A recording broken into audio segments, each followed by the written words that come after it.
I want you to perform a mental exercise with me right now. This isn't a polite request. It's a reconnaissance mission. I want you to visualize two men. They're the same age. They live in the same city. Perhaps they even work in the same mirrored glass office building. The first man is Commander Mike. Mike makes $150,000 a year. He's the man. Step into his apartment. What do you see? You see an 85-inch television mounted on the wall like an altar to a pagan god. You see a $6,000 Italian leather sofa that he's afraid to sit on for fear of scratching it. Go to the garage. There's a kayak hanging from the ceiling that hasn't seen water in 3 years. There's a set of titanium golf clubs he's used twice. There's a motorcycle under a cover. There are toolboxes he doesn't even know how to open. His closet is bursting with designer clothes with the tags still attached. Now, look at Mike's face when he opens his banking app on the 25th of the month. There's a cold sweat on his forehead. There is a knot in his stomach. Mike earns $150,000, but he is 2 paychecks away from losing everything. He is a glass giant. He is a slave to the things he bought to impress people he despises. His house isn't a home. It's a museum of failed intentions and a graveyard for dead money. Now let's visit the second man. Sergeant Dan. Dan makes $70,000 a year, less than half of what Mike makes. Step into his apartment. What do you notice first? The space, the visual silence. The sofa is comfortable but simple. The TV is a normal size.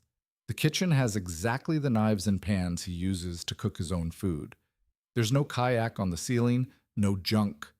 The guest room isn't a dumping ground. It's a functional office or a place to train. Look at Dan's face. He opens his banking app with the calm of a Buddhist monk or a sniper before the shot. He has 18 months of expenses sitting in liquid cash. He invests 30% of every cent that comes in. He sleeps 8 hours a night without medication. If his boss screams at him tomorrow, he can smile and quit on the spot. Dan, earning half as much, is 10 times wealthier than Mike. This isn't a story about income. If you think this is about how much you earn, you've already lost the war. This is a story about the hidden, dangerous, and parasitic relationship between stuff and freedom. Mike isn't stupid. He doesn't throw money in the trash. He's not a gambling addict. He just fell into the oldest trap of modern capitalism. He built a life that demands every drop of his blood to maintain. He bought his own cell, brick by brick, object by object. Today, I'm going to teach you how to break out of that cell. I'm Buck. And today, we're talking about tactical minimalism. It's not about living in an empty house with one chair and one plate. That's for ascetics. It's about understanding that every object you own is an enemy soldier draining your energy and your capital. I'm going to give you the financial rules of engagement that separate the men who always have money from the boys who never do, no matter how much their salary increases. Get ready to audit your life, because what I'm about to tell you will hurt, but it will set you free. To start this operation, I need to install new software in your brain, a new way of looking at every physical object in the universe. It's called the theory of double cost. Most men are amateurs. They look at the price tag. Oh, this drill costs $200. I have $200. I'll buy it. Tactical error. The sticker price is just the entry fee. It's the cost to bring the object inside your perimeter. But there is a second cost, a ghost cost, invisible and eternal, that bleeds you day after day. The second cost consists of 4 attack vectors.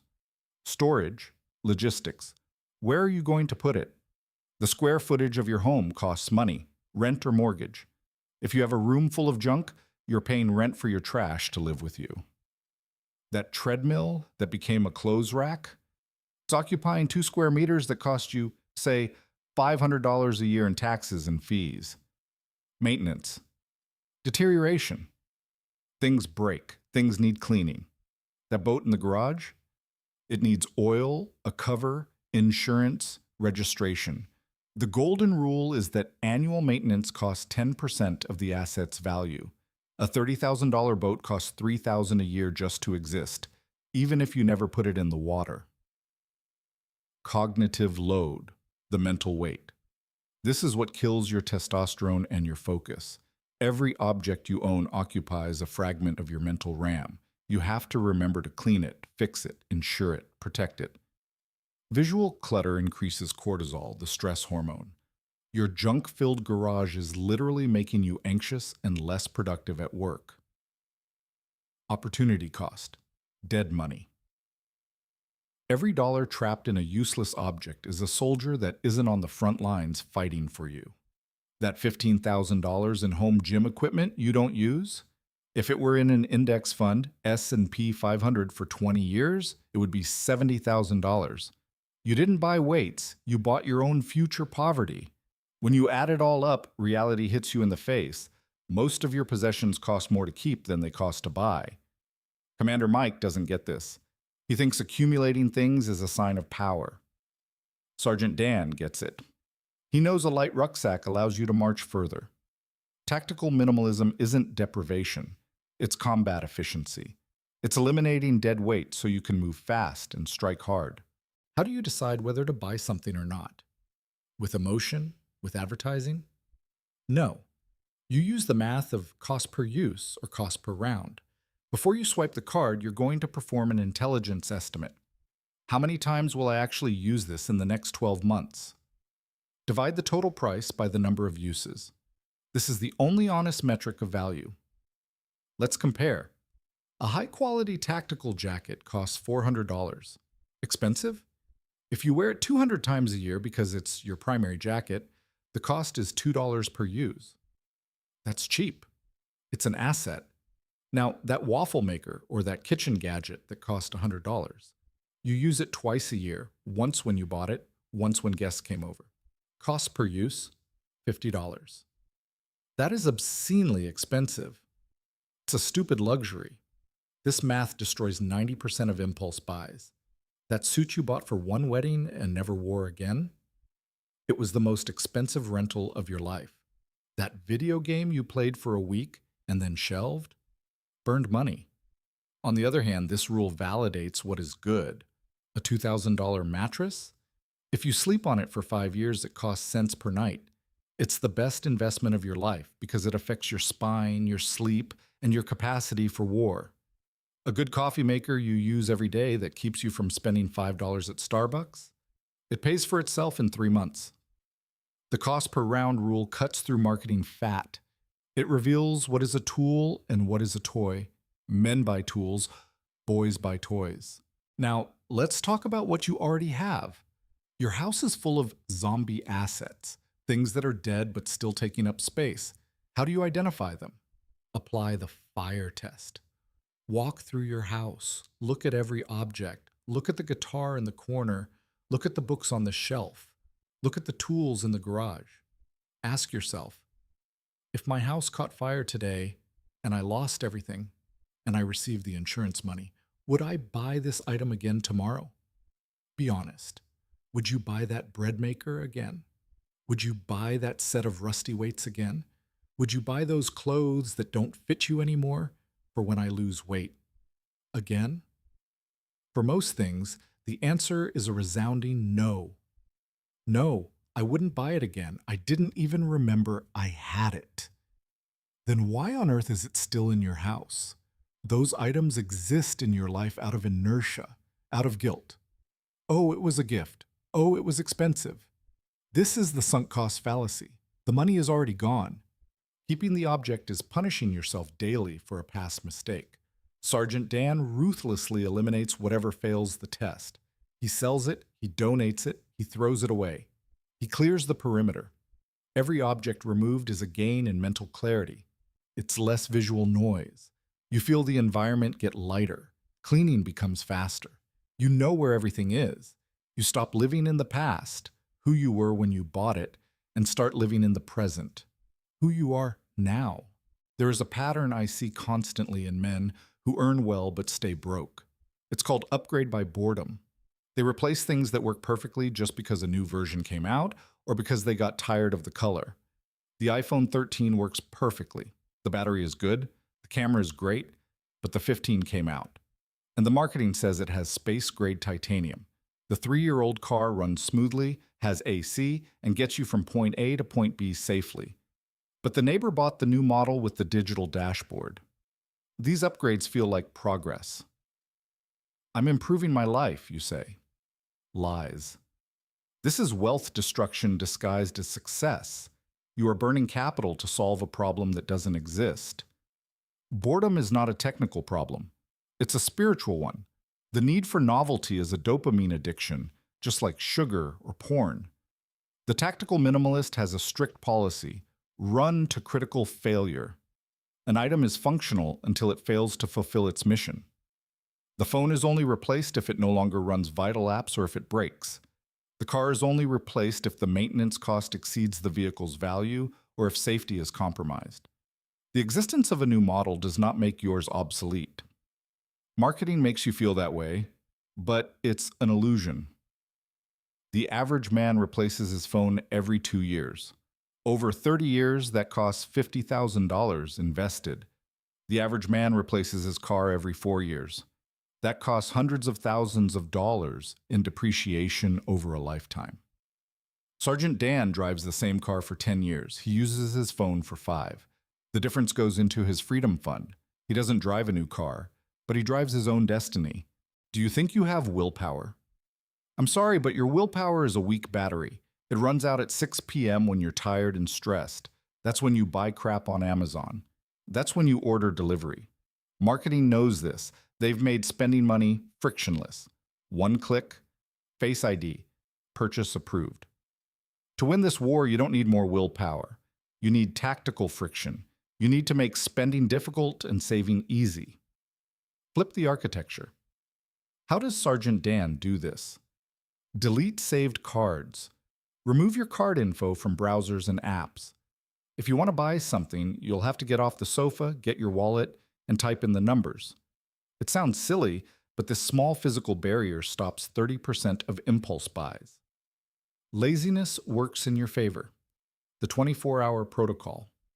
For any non-essential purchase over $50, impose a 24-hour ceasefire. Put it in the cart and close the tab. If you genuinely still need it tomorrow morning, buy it.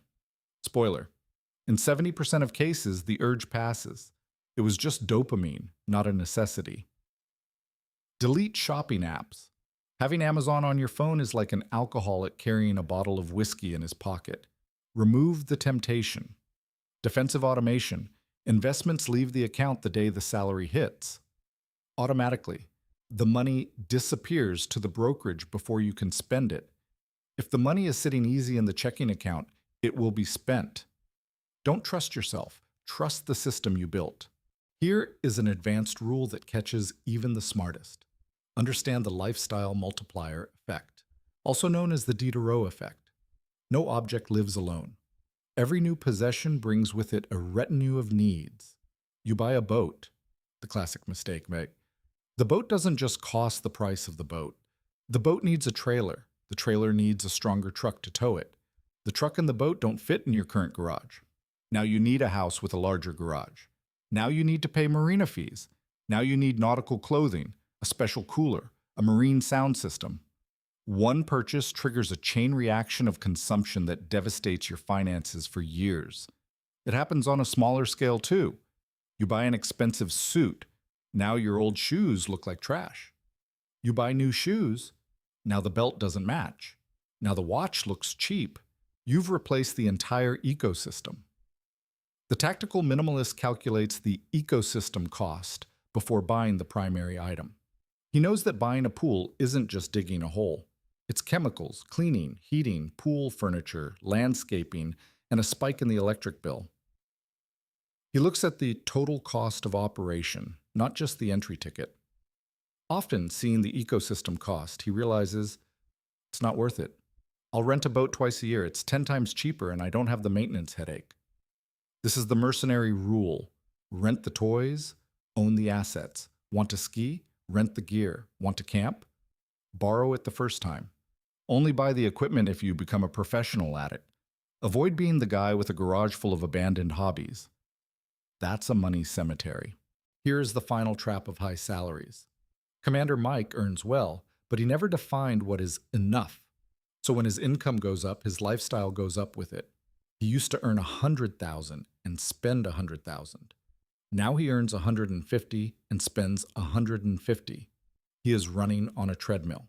If he stops, he falls. Sergeant Dan did something different. He defined enough before he got rich. He decided a 3-bedroom house, a reliable car, and a vacation once a year is enough for me.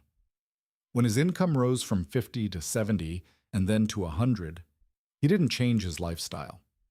He kept his standard of living locked at enough. All the extra income was channeled into freedom, his investments. The gap, the difference between what he earns and what he spends, became massive. Defining enough is the only way to win the game. Without it, you are a hamster on a wheel, chasing a carrot that is strapped to your own forehead. Enough isn't living in misery. It's living with comfort but without excess. It's deciding that your Honda Civic is enough, even if you could buy a Porsche. The difference between the Honda and the Porsche is the price of your freedom 10 years from now. Let's redefine wealth. Society, TV, Instagram, they tell you wealth is stuff, mansions, yachts, designer clothes. They're wrong. That is peacock wealth. It's made for others to see. Real wealth, Buck's wealth, is optionality. Wealth is the ability to wake up in the morning and say, today, I'm going to do whatever I want. Wealth is being able to say no. No to a toxic client. No to an abusive boss. No to a trip you don't want to take. No to social pressure. Commander Mike, with his high salary and high debts, has zero optionality. He has to say yes to everything, or the house of cards collapses. Sergeant Dan, with his lean lifestyle and his war chest full of invested money, has infinite optionality. If he wants to take 6 months off to care for an ailing parent, he can. If he wants to try a new career that pays less but gives more pleasure, he can. That is power. That is sovereignty. Money trapped in physical objects, junk, is impotent money. Liquid money, invested, is potent money. It is potential energy ready to be used. Every time you refrain from buying junk, you aren't depriving yourself. You are buying a piece of your freedom. You are trading a plastic object for a day of free life in the future. The math is clear. What is worth more? The iPhone 15 Pro Max or an entire month of freedom without needing to work? The cost is the same. The choice is yours. I know what you're thinking. Buck, this makes sense. I'm surrounded by trash. I'm bleeding money. I want to be Dan, but I'm living like Mike. Where do I start? You don't start by trying to do everything at once. That leads to paralysis. You need a system, a daily protocol. You need an order of battle to clear the terrain, stop the financial bleeding, and shield your mind against the enemy of consumerism. I can't go to your house and throw your junk away, but I can give you the operations manual that I use. I've condensed all this tactical philosophy into a practical guide. It's not boring economic theory, it's direct action. It's called the Order of the Day, 365 high-impact actions for your financial sovereignty. It's an operating system for your year, 1 mission per day. Day 3, subscription audit protocol, how to kill the monthly vampires. Day 12, debt negotiation tactics. Day 40, how to sell stagnant junk and generate quick cash, liquidating zombie assets. Day 100, mental shielding against predatory marketing. If you follow the protocol, a year from now, you won't just have more money. You'll have a lighter life, a functional home, a shielded mind. You'll have stepped out of the rat race and onto the path of the sovereign. The link for the Order of the Day is right down here in the description and the first pinned comment. It costs less than that useless gadget you bought on Amazon last week and already forgot about. But the value? The value is the key to your cell. The choice is yours. You can keep accumulating things, paying interest, and living in fear like Mike. Or you can start decluttering, focusing, and building your silent empire like Dan. Don't wait for the willpower to show up. Willpower is volatile. Discipline is eternal. Get your manual, receive your mission, clear your perimeter, keep your numbers clear, your house light, and your soul free. I'm Buck, and you can count on me. The link is in the description. I'll see you on the front lines.